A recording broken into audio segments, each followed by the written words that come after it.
皆さんこんにちは。三上正史の趣味は園芸チャンネルです。いつもご視聴ありがとうございます。そして皆様明けましておめでとうございます。昨年も1年ご視聴誠にありがとうございました。今年も様々な冒険してまいりますのでよろしくお願いいたします。というわけで今回ももちろんマレーシアにおります。今初詣でマレーシアのお寺に来ているんです。マレーシアのお寺、ここすごくて全体が岩山なんですよ。岩山に囲まれている状況、そして植物が満載です。で、大好きな植物を見つけたんで、そちらをちょっとご紹介したいと思います。それがこちらです。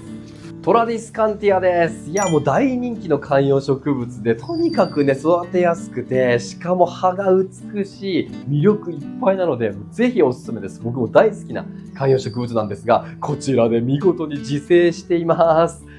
原産地っていうと南アメリカなどの熱帯地域なんですよね。熱帯雨林などに自生している形ですが、マレーシアでも自生しております。いや、すごいです。こんな風にですね、グラウンドカバーのように横に横にも茂っていくし、もう茎のね、節々から根っこ出るので、しがみついて上にも登っていけるんですよね。だから自在にですね、アレンジメントもしやすい植物でもあります。で、何よりも葉が美しい。もうこんな風に模様も入っていて、でキラキラしてるんですよね。で、さらに裏では、こちらの品種は紫です。で、ツユクサ科、紫ツユクサの仲間なので、美しい花も咲いてくれるんですね。もうとにかく魅力いっぱいです。そんな風に花も楽しめる観葉植物を花観葉植物っていう風に呼ばれたりするんですが、そんな花観葉植物を使った寄せ植えの動画以前ね、アップしております。その中でトラディスカンティアのちょっと説明もしているので、ちょっと改めてそちらの動画ご覧ください。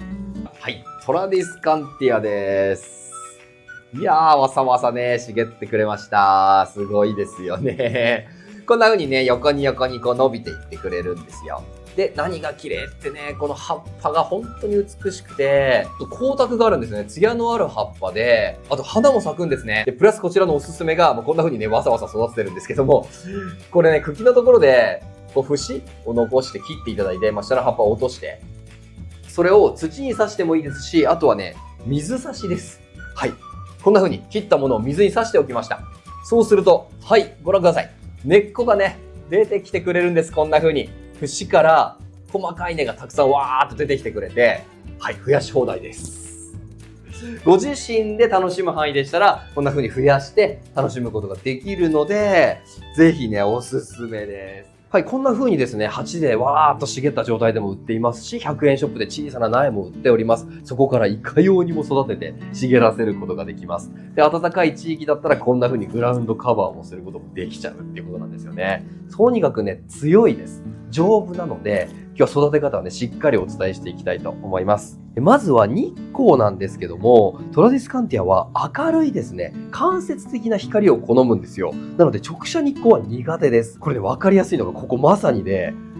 直射日光がしっかり当たっている場所は生えていません。で、これ今撮影している場所って、このお寺の中の端っこなんですよね。端の方の少しこう柔らかい明るみ、直射日光が決して当たる場所ではないんですね。そこで見事にこんな風に群生しております。もうこのようにですね、そもそも自分自身で直射日光を避けて生きている植物なんですよ。で、上にはね、大きな木があって、木漏れ日で育つような、そんな植物でもあります。ここ見ていただくと、これ木にね、しがみついていってますよね。つまり上は茂ってます。木です。の下の木漏れ日でも生きてるんですよ。そんな風に明るいですね。かといって日光が全くないともちろん育ちません。日光は好きなんですけども、直射日光は苦手っていうことです。だから、室内で育てるならば日の当たる窓辺で、かつレースカーテン越しぐらいがね、ちょうどいいかなと思います。耐陰性、日陰に耐える力はある方なんですけども、光があまりに当たらなくて日光足りなくなってくるとですね、せっかくのこの美しい葉の模様がね、だんだん薄くなってくるんですよね。その経験ありませんかね。お悩みで特に多いんですけども、せっかくのね、この美しい色や模様がね、消えてきて、なんか葉っぱが薄いんだけど最近っていうのは、日光不足っていうのもね、一つ考えられるのでお気をつけください。なので置き場所としては、日の当たる窓辺には置いてくださいね。続いて気温、温度なんですけども、トラディスカンティアはですね、生育適温、理想的な気温っていうのはだいたい15度から30度ぐらいかなって言われております。日本の気候にもだからとっても適しているんで、室内でも育てやすいわけなんですね。で、さらに魅力的なのは、観葉植物の中では耐寒性もある方なんですよ。で、僕も実感としてだいたい0度くらいまではね、耐えてくれます。それでもですね、やはり寒いと弱ってくるので、最低でもね、5度以上は保っていただければ、年中元気にね、楽しめるので、ほんとその点でもね、おすすめの観葉植物です。続いて水やりなんですが、春から秋の暖かい時期ですね、いわゆる成長期って言います。その時は鉢の中の土全体がしっかり乾いてからですね、やるときはたっぷりと鉢の底から流れ出るまで水をやってください。これが基本になります。なので頻度としましては、その皆さんのね、地域、気温、湿度によっても変わってくるんですけど、大体週に2、3回っていうのをね、目安にやっていただけるといいかなというところです。ただし、水やりの頻度、やりすぎには注意してください。まだ鉢の中の土がですね、乾いてないのに、水をやるっていうのを繰り返してしまうとですね、乾く時間っていうのがすごく大事で、乾いてる時間に根っこは水を求めてね、伸びていってくれるっていう性質もあるので、根っこも呼吸してるんですよ。それがずーっとね、水に浸かった状態、乾く時間がないと、呼吸もうまくできないし、根っこがだんだん腐っていってしまうんですよね。いわゆる根腐れっていうのに陥ってダメになってしまう恐れも出てきますので、そこはね、注意してください。あと、鉢の底に水が溜まるんですよね、水やった後って。その鉢受け皿に溜まった水はですね、必ず捨てるようにしてくださいね。鉢受け皿に溜まった水にずっと使ってると、鉢の土がずっと湿った状態になって、そこからまた根が腐ってしまうっていう恐れにもなるので、お気をつけください。で、冬場の水やりなんですが、冬はですね、観葉植物、こういう熱帯系の観葉植物は、普通はですね、本来はこんな風に自生している場所では、そんな寒いっていうのを経験していないわけですよ。寒さを知らないわけです、本当は。なので、寒いとですね、生育を休めるんですね。いわゆる、休む、眠ると書いて休眠期に入るので、水の吸い上げも弱くなりますし、肥料の吸い上げも弱くなるんですね。かといって光合成はして生きているので、日光は大事なので、冬場の置き場所もさっき言った通り同じ場所でいいんですけども、水やりはですね、冬場は頻度を少なくしてください。今言った頻度よりもさらに倍ぐらい少なくしていいですね。なので、もう本当に1週間に1回ぐらい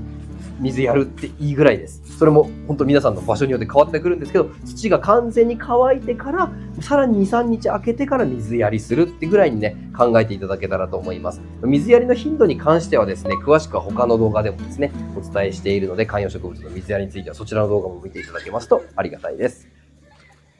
そしてね、大事なのが肥料ですね。ご覧のように、うわーっとこんな風にね、元気いっぱい育てば、茂ってくれるわけなんですよ。それぐらいで強い観葉植物、生育も旺盛なわけですが、重要なのは、この場所もですね、やっぱりね、肥沃な土地なんですね。肥沃な土地だからこそ肥料をしっかり吸って、こんな風に育っているわけなんですね。で、なので、鉢で育てる時もですね、肥料ぜひやっていただけたらと思います。肥料やる際にはですね、春から秋の暖かい時期ですね、生育期にやってください。で、この時には真夏ですね。夏暑すぎる時もですね、肥料って吸い上げにくくなるので、真夏は避けていただいて、なので春と秋にですね、肥料はね、しっかりやっていただければですね、真夏、酷暑と、